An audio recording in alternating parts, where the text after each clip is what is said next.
जय सदाशिव।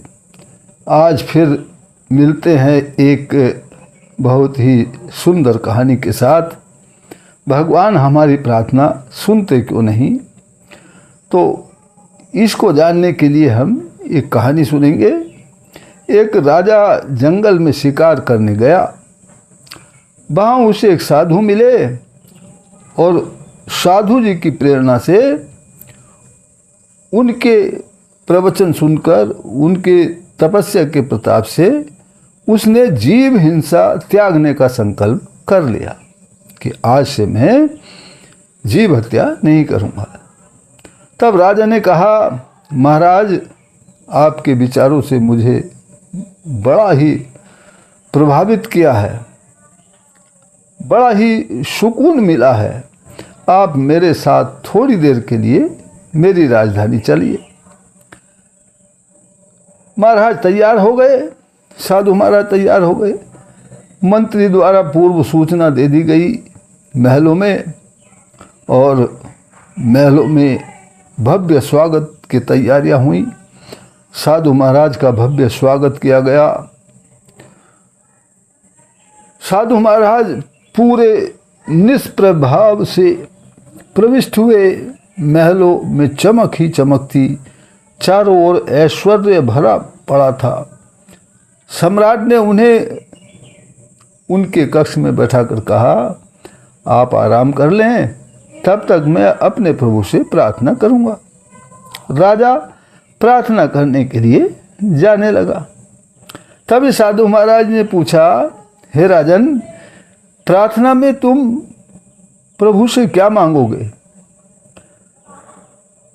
तब राजा ने कहा, महाराज मैं ऐश्वर्य मांगूंगा, बड़ा राज्य मांगूंगा, ताकि मैं अपने राज्य की प्रजा को सुख दे सकूं, यही मांगूंगा। ये सुनते ही साधु महाराज उठकर चल दिए। अब राजा पीछे पीछे दौड़ा। क्या बात हो गई? कोई गलती हो गई? क्या हुआ? महाराज नाराज होकर क्यों जाने लगे? राजा जल्दी से दौड़ा, पीछे पीछे दौड़ा और बोला, हे भगवान, कोई गलती हो गई क्या?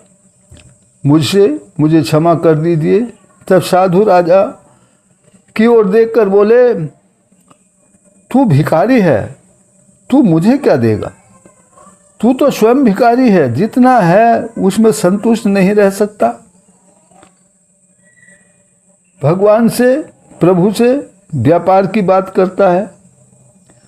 राजा ने साधु महात्मा से अपनी नादानी के लिए क्षमा मांगी और कहा, प्रभु आपने मुझे सचेत कर दिया है, मुझे प्रभु के साथ बिजनेस नहीं करनी चाहिए। मैं आज से प्रभु से उनकी भक्ति ही मांगूंगा, उनकी सेवा ही मांगूंगा।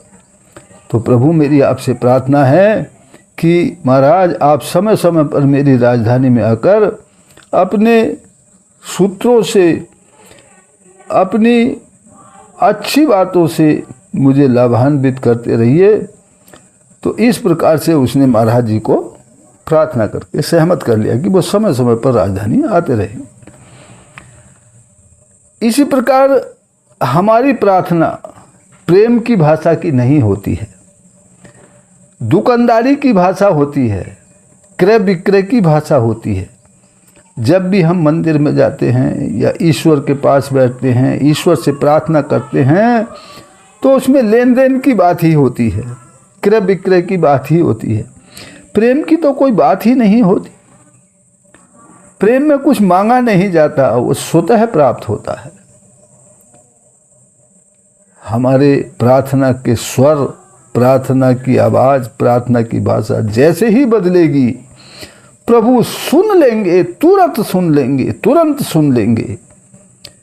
वे अभी सुन इसलिए नहीं रहे हैं, इसलिए नहीं सुनते हैं कि जो कारोबार उनका है नहीं, क्रय विक्रय का कारोबार, दुकानदारी का उनका कारोबार नहीं है, तो वो उस बारे में क्या जानकारी रखेंगे, क्यों जानने का प्रयास करेंगे। आप प्रेम की भाषा बोलिए, आप प्रेम से प्रार्थना कीजिए, जरूर सुन लेंगे, तुरंत सुन लेंगे। तो परम पिता परमात्मा से सदैव प्रेम की भाषा में ही बात करें, दुकानदारी की भाषा में नहीं। अवश्य सुनेंगे। वीडियो अवश्य ही पसंद आया होगा। वीडियो को लाइक शेयर करने का कष्ट करें। परम पिता परमात्मा हम सबका कल्याण करें, इसी प्रार्थना के साथ फिर मिलते हैं अगली वीडियो में। तब तक के लिए जय सदाशिव।